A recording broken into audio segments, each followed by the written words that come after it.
Items. My name is Dennis Doyle. I'm the planning director for Ulster County. I'm here today representing the Ulster County Executive. He sends his apologies for not being able to make it this evening. Many of you perhaps are familiar with me from the various PAC meetings that we've attended and I've attended. And I also want to say thank you to the supervisor and to the town of Wawarsing for hosting us. We really appreciate being given the opportunity to use this room. I want to recognize the legislators present that continue to be concerned about their constituency. Legislator Briggs is here. We also have Legislator Hayes. And I know I'm missing one legislator. Sorry. And I know Legislator Bernardo is here, and she is here in two roles tonight. One of those is as a legislator representing constituency, but she's also here tonight representing Senator Bonasak. And it's important for you folks to recognize that Senator Bonasak is largely responsible for the program that we're here tonight to discuss, the Catskill Flood Buyout Program, and its ability to use the remaining funds in the Wawarsing area is essentially the crafting of legislation by the senator, and we appreciate that. There are also people here from Ulster County. We brought a team along to help you that have been working on the program. Myself, we've also brought Art Snyder from the Emergency Management Agency is here. Amanda Laval from the Department of Environment. Amanda, if you'd raise your hand. We also have Susan Plonsky from the County Attorney's Office that's here as well. I want to thank them for all of their hard work tonight and for all of the efforts that they've had in getting us to the point where we are this evening. Most important, that's okay. Most important is to thank you.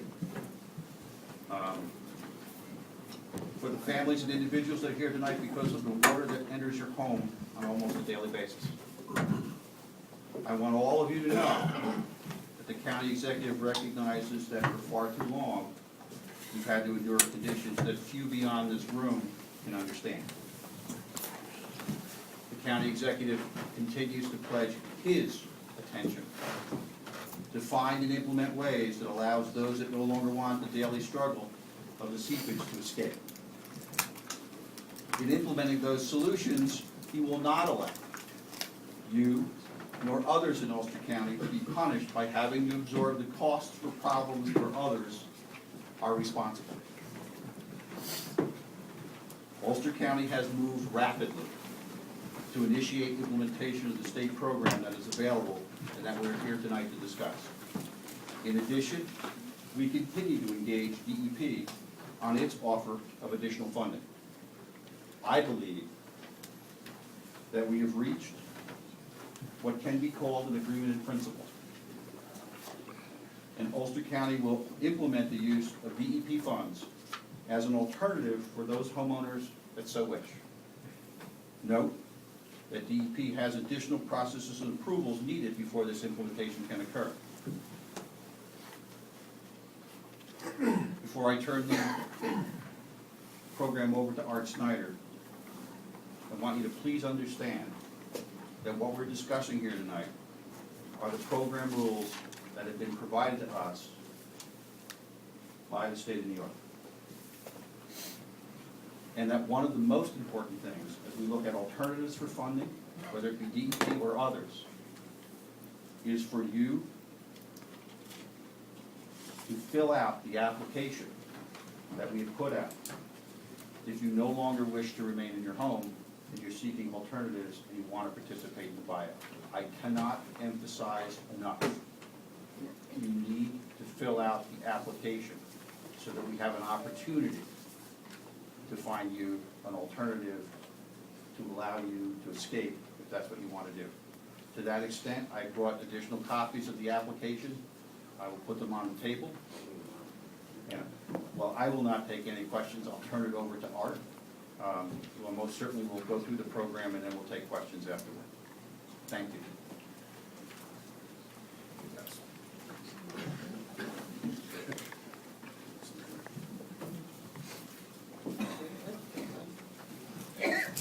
Good afternoon and good evening. I see many of the same faces that I saw in April when I was here to discuss the the buyout program that was conducted a couple of years ago.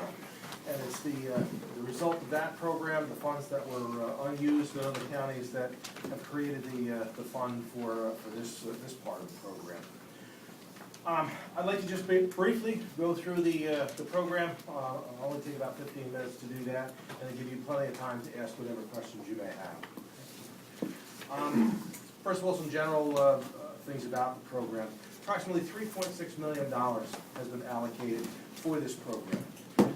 This is state funding, as Dennis had pointed out, and it has all been allocated to Ulster. Unlike the first part of this program, where much of the funds were distributed amongst 11 different counties, all $3.6 million is for Ulster County, and there are certain targeted areas that we'll talk about.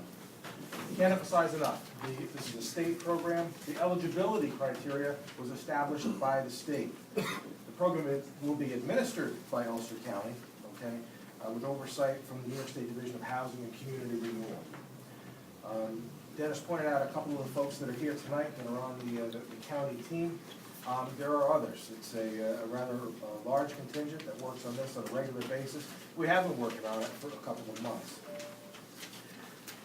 Very important is the premise that this is based on the principle of a willing buyer and a willing seller. There's no one coming in to take over. Please let me allay any concerns about that. Some of the program guidelines. The subject property has to have experienced 2 or more incidents of seepage or flooding since April 1st of 2004. And the state has put special emphasis on seepage for this part of the program. It's important to actually go through what the definition of seepage is. And seepage is considered groundwater that's discharged to the surface or to a basement. Groundwater seepage is not the same as stormwater or surface water runoff. Okay? Stormwater or surface water is runoff that's not yet entered the ground. So this is, as you are very well aware, seepage that comes up through the ground. Another program requirement, the local building inspector and the county emergency manager must certify that the previous seepage and flood damage had the potential for future risk. Okay? You may ask, how are you going to document and prove that this problem has been going on for some time? You may have photographic evidence, but a lot of it is going to be on the honor system. Okay? We all know that you can take a picture, you can take 10 pictures on the same day. You can dummy up the data on the camera, so a lot of it is on the honor system. We are going to have to do some sort of an inspection to determine the extent of the damage. You have cracked walls, that type of thing. The targeted area, and this is really key to this program, is within 2 miles of an aqueduct serving New York City. Additional legislative emphasis was placed on the leaking Delaware Aqueduct in Wawarsing. So that's why this particular area has been specifically targeted. Structures must be single or 2-family homes. The home must be the primary legal residence of the applicant. If the home is still habitable, the owner must occupy that home. The appraised value of the home cannot exceed $250,000, and preference will be given to homes with an appraised value of less than $150,000. The purchase price shall not exceed the value less any insurance or disaster relief payments. In other words, if you have received an insurance payment, if you've received a FEMA claim, that money is deducted from the sale price unless you can prove that it has been reinvested in the home. And when we went through this the first time, we were very, very liberal, and any of the documentation that was provided that indicated money was reinvested in the home, we accepted it without question. There must be clear title to the home, and all liens and encumbrances must be satisfied at closing. The income cap that's been established is 150% of the area median income, and that is defined by the U.S. Department of Housing and Urban Development. And in your packages, you will receive a chart. I can go through it if you have any questions about what the income eligibility requirements are for a family of your size. Once the program moves forward, the county must ensure that any homes that we take over will be raised and that we may maintain in perpetuity as open space. That property can be used as recreational use, flood mitigation, or wetlands management. it can never be built on again.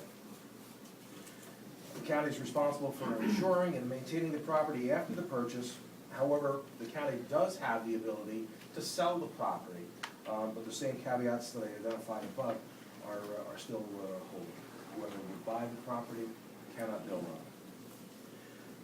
County is responsible for all costs that are associated with this program for homes that do not follow through and do not make it all the way to the end of the process. Now, you're wondering, how did we come about giving out the letters that you either received or you didn't receive? You wonder why you got it or why you didn't get it. We produced a GIS map, and that's a map that would show all of the parcels that were within that 2-mile target area of the New York City aqueduct. Okay. From that, we developed a list. 625 letters were sent out to owners of residential properties. We did not send out letters to owners of vacant land or clearly commercial properties. But there are 625 parcels and 625 owners that received letters because they have a residential listing within that 2-mile target. So if you got a letter, that's why you received it. You may have no desire to participate in the program, and that's fine. There are other people that have called, why didn't I get a letter? The most direct answer is because you fall outside of that area. Interested parties must complete a rather extensive application and return some materials for verification. All of the material that we asked for will help in the evaluation process as we move forward. The materials have to be returned to my attention by the close of business on October 28th. So if you're on the fence, we would encourage you to file it. If you know absolutely, you definitely want to participate, make sure that it reaches my office by the end of the day on the 28th. I don't think that's enough time for everybody to respond. I really don't.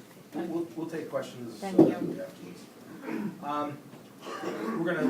What we will have to do is verify the information in there, income eligibility, FEMA applications for national flood insurance program claims, make sure that the section, block, and lot that has been listed on there is definitely within that 2-mile criteria. And then the applications will be ranked. They'll be ranked on the material and the responses to the questions that you provided. Once the applications have been ranked, we will create a list and we'll work our way from the top down. Okay? We'll begin with a manageable block of homes. For example, last time in the program, we wound up spending about $200,000 per home, roughly, between the purchase price, the demolition costs, and so on. So if we have a $3.6 million program, we will figure maybe 18 homes will be eligible to participate here, and we can manage. With that, what we will do is, until we can determine that, yes, we're going to have sufficient funding, we'll start with a block of maybe a dozen.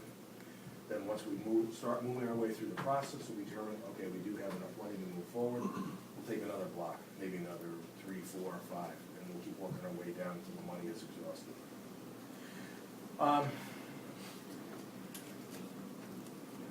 All that is being done with an eye to make sure that the funding goes as absolutely far as possible.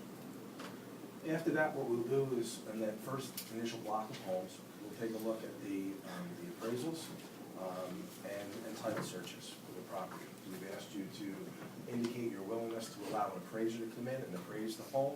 We're going to use a single appraiser for all of the appraisals because we want to make sure that there's consistency among the appraisal. Environmental assessments will be performed. The environmental assessments will focus on things like asbestos, lead, and mold. I know many of you have problems with mold infestation in the home. We'll have the closings, utilities will be retired, and finally demolition will be conducted. A couple of issues from the lessons learned from the first round. Last time the state budget process really delayed our implementing the program. There's no indication that funding is going to be withdrawn. However, the county does not have the ability to pay for this program on its own. If state funding is withdrawn for whatever reason, we will not be able to continue with the program. Some individuals decided that they were going to walk away from the program because they just weren't going to receive enough money to be able to give themselves a new start. Okay? And that's a very legitimate concern, and it's reality for many people. Because what they owed on a home, they realized that, I'm only gonna walk away with a few $1,000s. It's not enough to start a new life. I can tell you, from what we have just seen over the past 2 months, many of those people that didn't participate are very sorry now that they didn't, because their homes had been destroyed in subsequent flooding, especially during Irene. Another lesson that we learned is that, we'll move on to that later. Another thing that we implemented in the first round, and again, it's to stretch the money as far as possible. Residents bore the cost of the removal of oil tanks and other remediation that was necessary. Again, the focus here was to spread the money as far as possible to acquire as many houses as possible, to get as many people as possible out of harm's way. At this point in time, this is the only buyout program that's available. Dennis has mentioned that, in principle, the DEP and Ulster County have come to an agreement. The county attorney's office has been working with DEP for quite some time to try to iron out an agreement. They will continue to try to work out the details of that agreement. We want to ensure that as much funding as possible is available to purchase as many homes as possible. But at this point in time, tonight, this is the only definitive funding source that's available. Another program that some people have called a question about is a FEMA-sponsored buyout program. Any FEMA buyout programs would have to be instituted through the hazard mitigation program. At the conclusion of the disaster, a number will be assigned to the total dollar value of what this has cost to New York State. FEMA will take 15% of that and put it towards hazard mitigation. Any hazard mitigation project is a competitive project, okay? And that means that any municipality throughout the state, whether they were declared for the disaster or not, is eligible to compete for that hazard mitigation money. Buyouts are not the only hazard mitigation project, okay? And hazard mitigation projects are funded at a 75-25 split. The feds pick up 75%, the remaining 25% is going to be borne by the owner. Okay? For these reasons, we wanted to make sure that you are aware of the program rules, the criteria that was established by the state.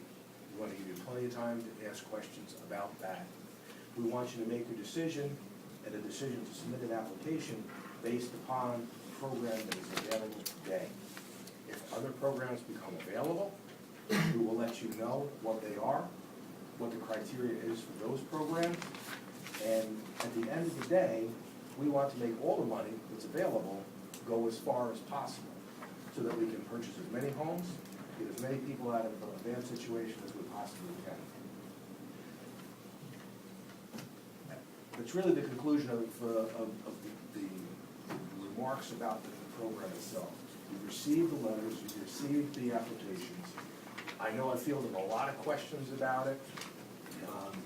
Maybe if we want to just start with the questions, I think I'll pick the one question that we've probably heard the most about, and that's about the proximity to the aqueduct. As I said, you got that letter because you live within the 2-mile zone that has been identified by New York State. People ask, well, I don't really know how far from the aqueduct I live. If you do know, great, put it down. If you don't hold up your application because you don't know exactly how far you are. If your section, block, and lot matches one of the ones that we identified on the map, you're within the 2-mile zone, okay? Don't delay your application for any one specific piece of information, okay? Submit it. So without further ado, I'll open it up to questions.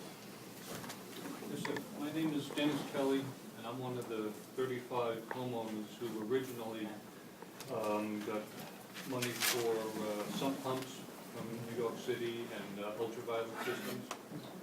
And I own a duplex in that area there. And unfortunately, I don't live there. It's not owner occupied.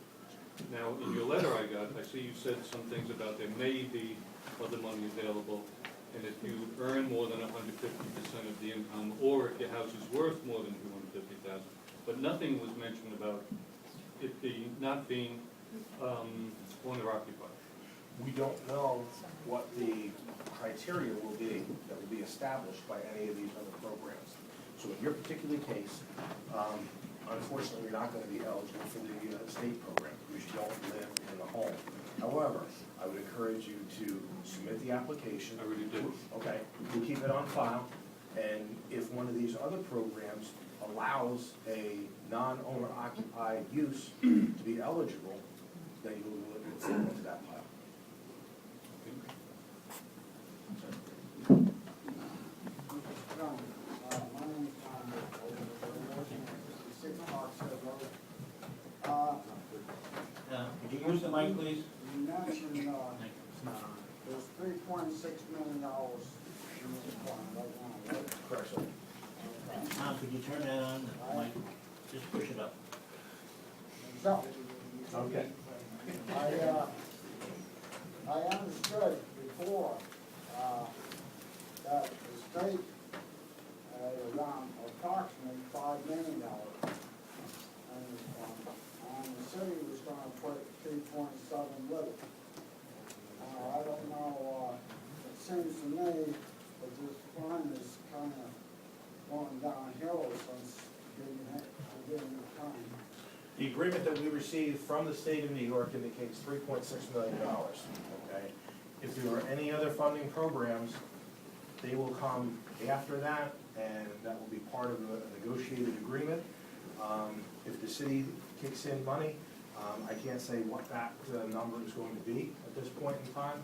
I can tell you, the agreement that we received from the state of New York stipulates $3.6 million. Now, that's a far cry from what it started off.